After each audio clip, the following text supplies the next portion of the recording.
Olá pessoal, tudo bem? Vitor Ramos por aqui, dando continuidade. Agora vamos para um tópico de um desenvolvimento simples de uma API com Flask. Lembrando que Flask é um micro framework para Python, né? Utilizado para desenvolvimento web, e ele é bem simples. E a gente vai ver um pouquinho algumas funções, um básico de um funcionamento, para criar e realizar algum teste com Flask. A API, né, por definição, é uma interface de programação de aplicações. Ela permite que diferentes softwares se comuniquem entre si. Num contexto web, elas são essenciais para a criação de aplicações interativas, né, como já dado em alguns outros exemplos. Há um e-commerce que tem ali a sua aplicação de produtos que o cliente seleciona. Em dado momento ele finaliza essa compra e tem uma outra provável aplicação que vai tratar de confirmação de pagamento. Então, para desenvolvimento web, a API, a comunicação entre aplicações e sistemas de um mesmo ecossistema ou não, que nesse caso o serviço de pagamento pode ser uma empresa terceira, um prestador de serviço para sua empresa, né, nesse caso do e-commerce, ela é essencial. E Flask, em muitos casos, acaba sendo escolhido porque ele é simples e possui uma grande flexibilidade, que ele permite criar APIs robustas e aí eficientes, né, para projetos de médio e pequeno porte. Então a gente vai ver um pouco a instalação do Flask, né? Já vimos isso um pouco em vídeo anterior, o pip-install Flex, e vamos para um ambiente agora de produzir um exemplo, né, de um código para uma aplicação Flex. E explicar um pouquinho alguns conceitos de rotas que vão em encontro a um pouco do que a gente fez em conteúdos de introdução a APIs. Ok? Então vamos lá, deixa eu abrir aqui para vocês um ambiente de desenvolvimento em Python para a gente realizar o teste. Dando continuidade, pessoal, para acessar um ambiente e desenvolver o código, podemos sim utilizar o Google Colab para criação do código, mas precisamos ter uma interação local, né? E você pode abrir o prompt de comando aqui, ó, digitando cmd, se você tiver em Windows, né? Pronto, abriu o prompt de comando, tá aqui o prompt.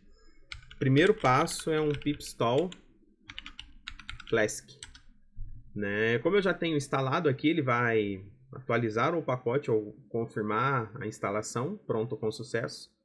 Eu vou dar um CLS para limpar a tela e vamos às próximas etapas. Crie uma pasta no seu Google Drive, eu chamei de API-Flask, alguma pasta que você desejar, venha em novo, mais Google Colab. Pronto. Abrimos o Colab e podemos aqui realizar o desenvolvimento.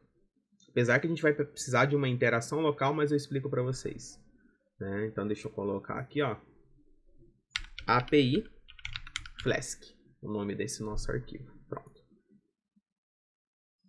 Né? E a gente pode começar assim o desenvolvimento. Primeira etapa, pessoal, eu estou importando da libflask, né? Eu estou importando alguns métodos, algumas funções, que é o Flask, Request, Render Template String. Então, são funções que eu vou utilizar ao longo do desenvolvimento. E olha, eu estou usando NumPy. Poderia usar Pandas, poderia usar Matplotlib, lib, várias outras bibliotecas Python. Aqui fica bem clara a integração possível, né, que é gerada com essa possibilidade. Então, ótimo. Posso executar. O que der erro para vocês significa que não tem instalado. E é só você abrir uma nova célula, se ele falar erro de módulo, e digitar exclamação pip install e o nome da lib, caso dê algum erro, tá bom? Mas aqui não vai dar porque ele acaba tendo Flex instalado dentro do ambiente Colab, tá? Olha, a próxima etapa, temos aqui o que? Chamamos uma variável app, né? e chamamos a função flexName. Então aqui estamos criando uma chamada de inicialização do nosso app, que vai ser criado em Flask, né? Então faz uma das partes, né? Então você vê que para inicialização é simples. Eu crio uma variável aqui, né? E vou colocar uma função name que a gente vai ver em seguida. Olha só, aqui nesse bloco de código, pessoal, temos a página inicial, né? Com o formulário para entrada de dados. Então a gente tem, olha só, uma chamada ao app. App é o quê? É o Flex que inicia uma função name. E ele tem o método get. Por que método get? Olha que interessante. Get recupera informação. Então a gente pode recuperar alguma informação. Ele pega uma informação da aplicação Flask. Né? E tem a função index aqui, que ele renderiza, olha só, o render template, ele renderiza e ele cria. Aqui dentro, pessoal, olha que interessante, a gente vê um bloco em HTML. Né? Então a gente vê isso muito em desenvolvimento web com JavaScript e seus frameworks e bibliotecas. Né? Mas aqui a gente consegue implementar HTML, que é mais simples para a construção de template web. Então aqui a gente executa um bloco em HTML para a página inicial do formulário. Neste quarto bloco de código, o que realizamos aqui? É a rota, que vai fazer o quê? Uma análise de dados simples. Né? Novamente, olha a chamada aqui. Né? Eu tenho o app host, então eu faço um app host. Eu chamo aqui, como meu endpoint, analisar. Então, dentro da minha aplicação, eu acabo implementando um endpoint analisar e eu faço o método post. E quando a gente vai verificar o método post, é o que eu envio. Então, aqui, eu estou enviando uma informação para o meu app em Flask para que ele execute algo. O que ele vai executar? Primeiro, ele vai pegar os dados que estão no formulários. E esses dados é uma sequência de número. Tá? E ele vai calcular estatísticas básicas. Olha só, a média. E aqui eu já estou usando a biblioteca NumPy, que faz a média dos números. A mediana, também com a lib NumPy, olha, NP. E desvio padrão. Então eu poderia colocar outras estatísticas aqui. Então o que eu quero passar? Ele me retorna o resultado. Olha só, um resultado aqui num print de Python. Né? Ele retorna o que? Resultados da análise, a média, o valor, mediana, desvio padrão. Né? Então, olha que interessante, pessoal. Eu acabo tendo a construção web de layout com HTML, né? Aplicando app, o método get, né? E lembrando do método get, ele recupera essa informação do layout que está dentro da aplicação. Numa segunda etapa, eu tenho uma rota, né? E essa aqui são diferentes rotas. Eu tenho uma outra rota que ela vai fazer um post, ou seja, o usuário vai inserir dados. E esses dados vai estar na interface desse método de get, dessa página que foi criada, ok? Então é simples, é separado em blocos e ele vai trazer um retorno de uma entrada do usuário que ele queira colocar. Então ótimo, pessoal, olha só. Segunda parte, a quarta parte incluída. Então a gente tem praticamente a aplicação pronta, só falta mais uma etapa. Que seria o quê?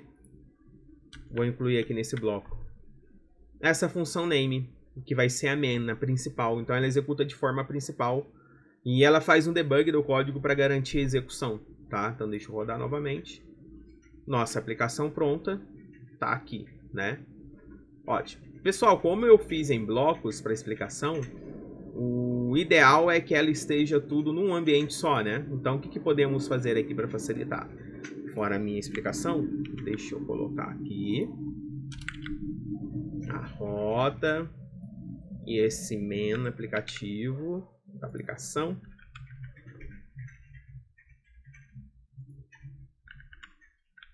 A execução em parte funcionou bem. Ótimo, deixa eu apagar essa linha. Apagar essa linha. E apagar esta linha. Pronto. O Colab, ele não vai criar a conexão local, né? Mesmo ele dando o resultado esperado, olha que interessante. Que ele vai ler na porta aqui local, né? Na porta 127.0.0.1 2.500. Mesmo clicando aqui, ele não vai funcionar. ele vai gerar um erro, tá bom? Porque foi recusada a conexão, enfim. O que a gente pode fazer? Aqui a gente vai para o local, executa isso de forma local.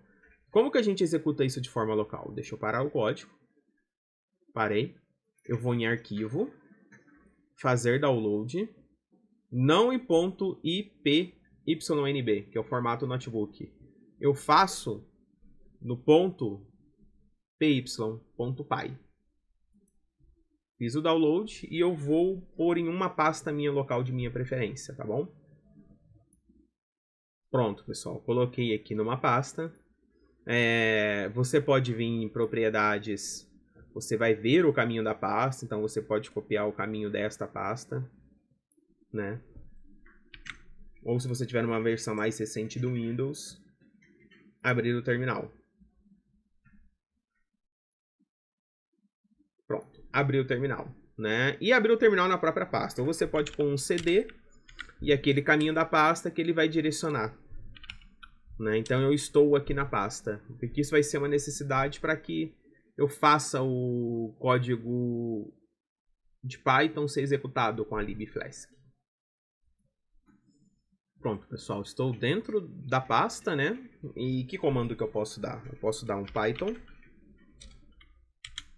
o nome do meu arquivo, api flask.py. Então aqui eu executo no ambiente local e ele me abre a porta. Olha só, ok? Seguro o Ctrl do meu teclado, clico nessa porta ou simplesmente eu copio e colo. Tá? Pode ser uma das duas opções. Deixa eu vir aqui, copiar e colar. Ou você aperta o Ctrl, como eu fiz aqui, ó. Ou você copia e cola o endereço na barra. Ótimo. Então ele abriu. Aqui está a nossa interface, né? Que no nosso código é esse primeiro bloco aqui do get, que ele faz esta página para inserir os números separados por vírgula. Então eu vou inserir aqui uma sequência de números, olha só. 13, 27, 29, 33, 12, 15, 18. Inserir aqui uma sequência. Pode ser uma sequência de números maiores aqui, né? Por exemplo, com vendas ou volume de estoque. E eu quero analisar essa sequência de números. E analisando, deixa eu aumentar aqui o zoom. Olha o que eu tenho de resposta. Com todos aqueles números, eu tenho a minha média de 21. Né? Então poderia ser, a média de itens é 21, a média de vendas. A mediana é 18 e um desvio padrão, a diferença entre valores de 7,87 e um número de dízima aqui grande, né? De vários números depois da vírgula. Então, isso é um exemplo bem simples, a gente pode ter outros cenários, né? Mas esse é um cenário que eu crio uma aplicação para interação com algum usuário, ou baseado em algum código Python que eu tenha mais complexo, que faz transformações, e eu posso ter entrada manual, né? Entradas manuais no caso, e eu posso inserir essas entradas e ter um retorno. Ou orientar membros da equipe que insira e baseado nesse meu código tenha o retorno desejado. Então é uma aplicação simples, mas na prática, no dia a dia, pode auxiliar muito. A gente pega a mecânica do nosso script, do código pronto, que faz algumas transformações baseadas em um resultado, e dar a usuários a possibilidade de entrada desses resultados. E aqui pode gerar tantos resultados para análise de dados, como resultados de modelo de machine learning, de aprendizado de máquina, e outras situações de interação. Aqui foi um exemplo mais simples, tá bom? E é isso, pessoal. Espero que vocês tenham gostado, né, um pouquinho desses métodos, dessa breve introdução em Flask. E a gente se vê depois em um outro conteúdo. Um abraço.